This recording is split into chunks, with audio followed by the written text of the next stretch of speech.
I'm a therapist and I couldn't fix my own pain. Whew, that's not easy to say. This is a place of, um, for lack of a better word, and I know this is a buzzword right now, um, it's a place of vulnerability for me to be able to say, and it's not something that I'm excited about. I've worked very hard to try to check all the boxes. I'm actually a recovering perfectionist. So it is never fun noticing these moments where it's like, that wasn't enough. And, life has a way of humbling us like nothing else. Oh, I will say kids have a way of humbling us like nothing else. So does chronic illness. And one of the things that I've learned just in terms of sometimes as therapists, we teach from this perspective of helping people, but helping people from a neurotypical standpoint or from a wellness standpoint of like, we're well, we're fine. So why don't you just do it? You just do it. And as not only a therapist, but as a trauma therapist and a couples therapist, one of the things that I found is that sometimes we can't. And so when we can't do it, we need to get really curious as to why we can't. One of the things that I notice in terms of just pain experiencing, I'm not just talking about physical pain, I'm also talking about emotional pain. As I walk through this process of chronic illness, I was grieving a lot of things at one time. And so I believe that a lot of my symptoms were just mental health and it was just my grief. I just need to work on my grief and just work on your grief. And I did. And I work with, different grief professionals and specialists and herbalists. And like I was doing all the things that, that I would have told a client to do. And it was one time during the process of holotropic breath work experience that I was able to get to some grief that I didn't realize was trapped in my body and just fully be able to let it out, to let it go.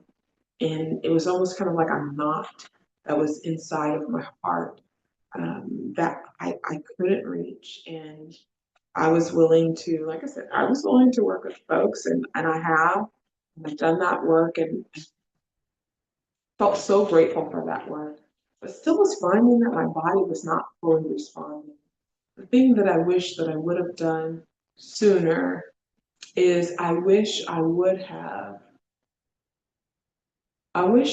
had a medical team around me that I felt confident about. The problem for me, and this is just my story, is I lost a lot of my providers right around COVID. And so a lot of my providers were just getting burned out. So they were retiring, they were quitting, they were leaving, they were um, changing their careers dramatically. And so it was kind of like a revolving door in terms of my health and kind of like what was going on with me. And so I just got to the point where I just ended up having some fatigue with the traditional medical system and leaned more into the complementary and alternative, kind of like functional health medical system. So I wish I wish I would not have given up on traditional medicine because I really do believe, and I believe this for a long time with my clients, but I had a harder time believing it for myself because I was healthy. Is that there really is a need and a balance and a place of respect for both disciplines. And they really do complement each other beautifully. So part of that process for me was being able to go to internal medicine, just getting an internal medicine provider. And I wish that part I would have done sooner. Who was actually able to just let me just run some blood work. Let me just see what's going on here for you.